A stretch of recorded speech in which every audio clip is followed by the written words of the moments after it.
with my guest, Dicky Chaves. Dicky, thank you. How you doing? This is the New Mexico bad boy, Dicky Chaves. Now, I wanted to ask you first off, we have a show coming up here in Socorro. It's Soco Town, Warrior Fury. Tell me a little bit about it. I'm going to be the main event for this show. It's a small show. This promotion's already started. This is their first fight. Since I'm from Socorro, I bring a lot of people, I have a lot of following. So pretty much we're going to sell this place out, you know. How did you first get involved with promoter Michael Saavedra? Well, me and him grew up together. Since I'm involved in other different fight organizations and I matchmake and I do a lot of different other stuff for MMA here in New Mexico, we kind of sat down, and since he has the money, he went ahead and got a promoter's license, and let's see what we can do, you know. Right, and I was talking to him, and he seems very excited, real excited, all about giving these guys from Socorro an opportunity to show their stuff in front of their home crowd. You know, when you're building a card, talk to me about how you set it up, because I know you took the time. You don't want anybody from Socorro fighting anybody else from Socorro. Tell me a little bit about how you approach building the fight card. Right now, these guys from Socorro, they're really good. They have a lot of heart, good cardio.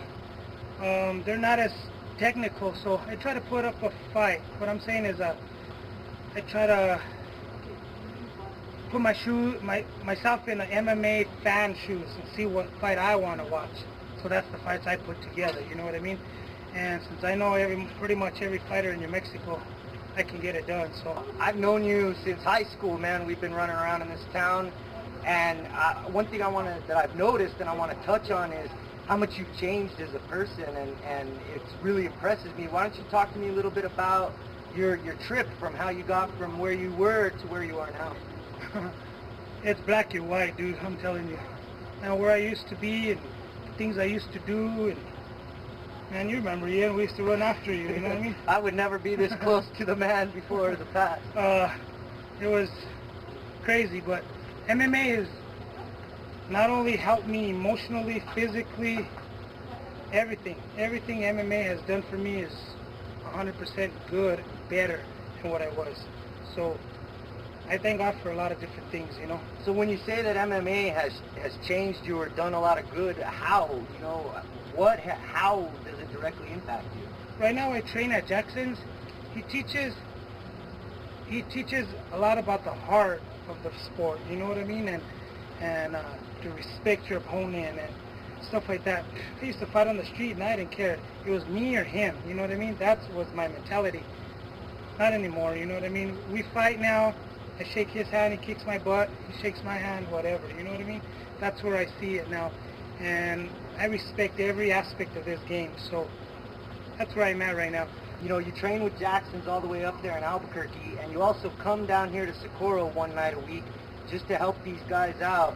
Talk to me about, you know, giving back. I want to give back to Socorro. Socorro's a small town where there's nothing to do here for these kids. These kids they grew up in a different society that everybody else don't know. You know what I mean? We grew up poor and barely making it, and you know, there's nothing here for them. What I want to do is give back.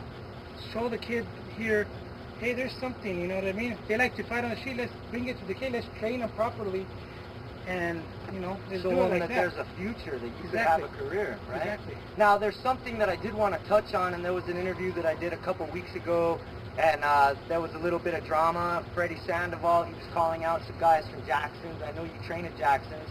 I just wanted to ask you, you know, how did you feel about that? Did you see that interview, and how did you feel about that? Do you have a response? Freddie who? My mom always told me if you don't have nothing good to say, don't say nothing at all. So I just leave it right there, and that's where we go with that, man. And you know, my coach is just, he'd rather not stoop down to that level, you know what I mean? So whatever. Our paths will cross, you know, I don't care. Right now that's not my focus right now, you know what I mean? Those are small apples compared to where I'm going right now, you know what I'm saying? Right, and in the pre-interview when I dropped that on you, you said, you know, Ian, that's the old Dicky. The old Dicky would have said something. Yeah, the old me would have probably done something already, you know what I mean? But it's not even worth it, and who cares, you know what I mean? Is there anything else that you feel I should ask you? No, well, just about I don't know, you know what I mean? I don't know where this goes I don't know as far as what I'm going to do next, if I'm going to match make, if I'm going to cage fight still, if I'm going to, I don't know. See, I had heard that the New Mexico State Athletic Commission kind of gave you an ultimatum saying either either match make or fight. And so right now you kind of put that on hold. Where are you at with the New Mexico State Athletic Commission right now? Well, I haven't given them an answer, so I don't know what I, I'm getting older. I'm doing this until my body stops, I think, you know what I mean? And maybe I have the Randy Couture mentality, I don't know. Maybe I just don't want to get old, I don't know. Fight till you're 50. Exactly, I don't know, let's see. But I love matchmaking, you know what I mean? I love working with other promoters, and I love doing what I do, you know what I mean? I'm involved in almost every fight. The smaller fights, bigger fights in New Mexico I'm involved in, you know what I mean?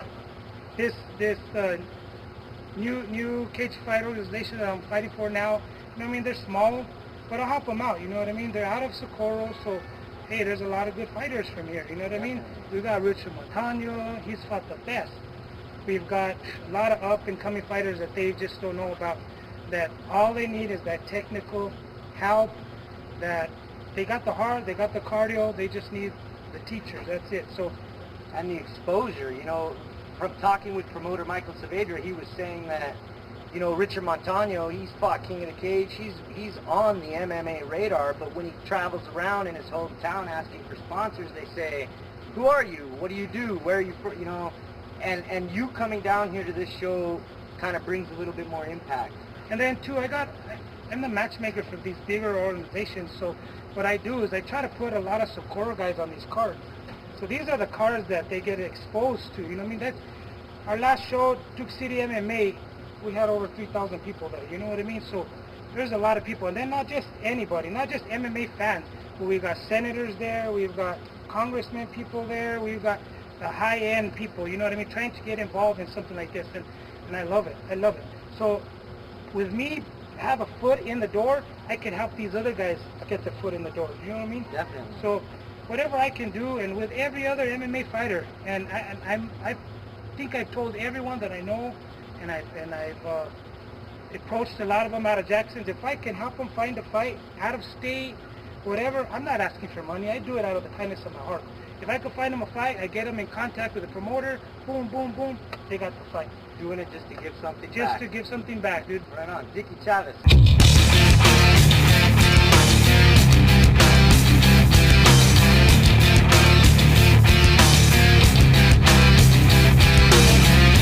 He said, she said, we said, it's complicated, sat down, what's that sound? I passed out, every now and then, give away everything I wanted. In the cage.